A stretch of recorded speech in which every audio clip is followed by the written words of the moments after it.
What's up, everybody? Frank Valkyria. Welcome to the channel. Let's talk Mando today, and why. Well, I'm playing already this fan-made reaction of so many reactionists reacting to Luke Skywalker.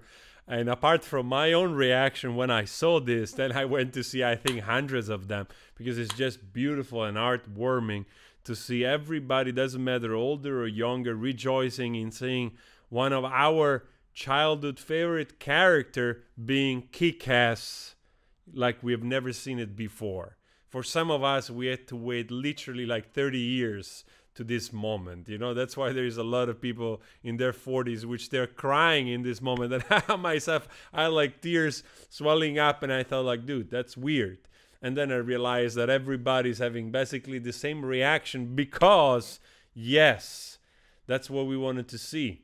And I think like Jon Favreau, he did just an incredible job. So thank you so much for redeeming the whole like Star Wars franchise, because after the new trilogy, especially the way they treated Luke in The Last Jedi, they made him look like some kind of comedic character, from the start. When he throws the lightsaber away, from when he's drinking cow milk from this weird space cow, absolutely atrocious if you think about it. Absolutely not paying justice to the character that is kind, that is just, and it became one of the most powerful Jedi Master ever. So I think those 7-8 minutes, really you can see like the joy of people finally seeing a little bit of what could have looked like to have a series following perhaps Luke's during the years of being more mature Jedi, you know what I mean? Instead of what we got with the Last Jedi and the fight against Kylo Ren, with that kind of thing of projection that just ruined the whole fun, because we were expecting some kick-ass moment like this, and we got a freaking like hologram that just spoiled the whole thing at the end. So great. Mandalorian in a spin-off TV series, we got the best 8 minutes of cinema that we were waiting for as science fiction nerd. And then, of course, I just want to tap into it very quickly on the spiritual level. Why this thing is so powerful. Why so many younger and older look up to this. Why we love Luke Skywalker so much.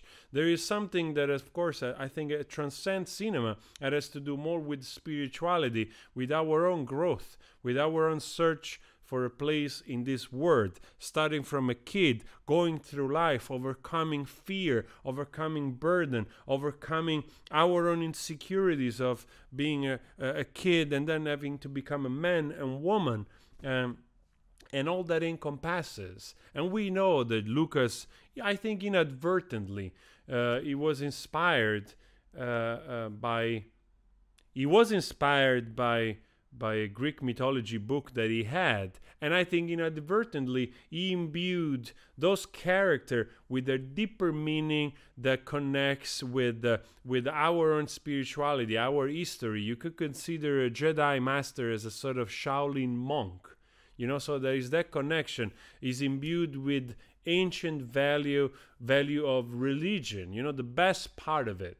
And in that best part of it, that it's shown, we connect to it because we as human beings, we're trying to sort of elevate ourselves from the animal world that we belong into, yet we are conscious of being both part of the food chain and also being out of it and in control somehow. And in that awareness of not being just reactive to our own emotions, we are creatures that aspire to elevate ourselves, to bettering ourselves, to be the best version of ourselves.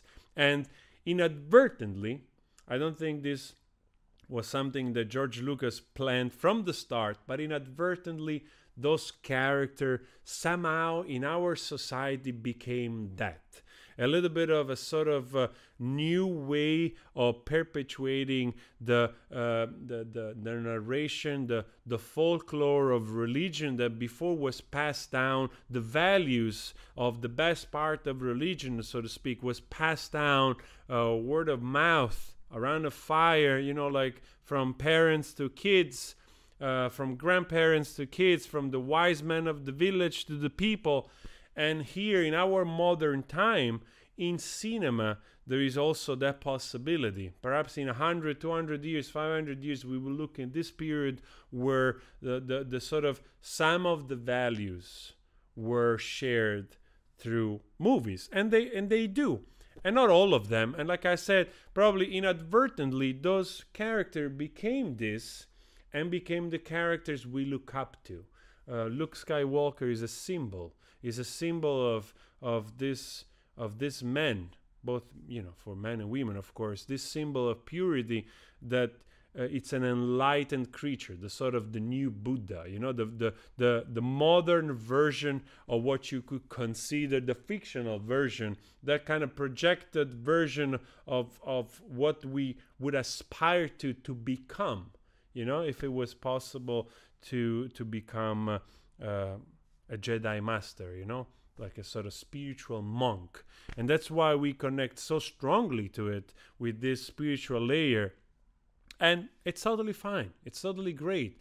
And also it made feel like, you know, it also, for me, in those 9 moments, together with all these people, you feel like a child again. You know, that moment of purity, that moment that you see your favorite hero, again, showing what a great enlightened being looks like. You know what I mean? And that's why I think it's so powerful. So before I go too much on a rant on spirituality and everything, but I think it's necessary because it really, in my opinion, connects to that as well. This is not just cinema. This is not because we are science fiction nerds. There is so much more.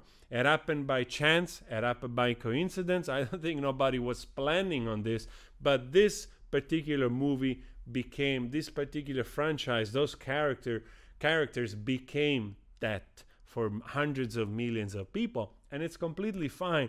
So I think for Jon Favreau to do this, to redepict Luke Skywalker in this light, you know, is the best thing that happened in cinema this year. So thank you so much. I also look forward to hear your thoughts on this, if we agree with some of the things that I said. And oh boy, I look forward to see. I know maybe you got to do it in CGI, but it would be so great to see more of this. This was one of the most epic 7-8 minutes ever, and I think I'm gonna spend all day watching more reactions of people in that moment, and I'm actually want to rewatch the whole episode. It's just fantastic. Anyway, always spread love. I'll see you later. You take care.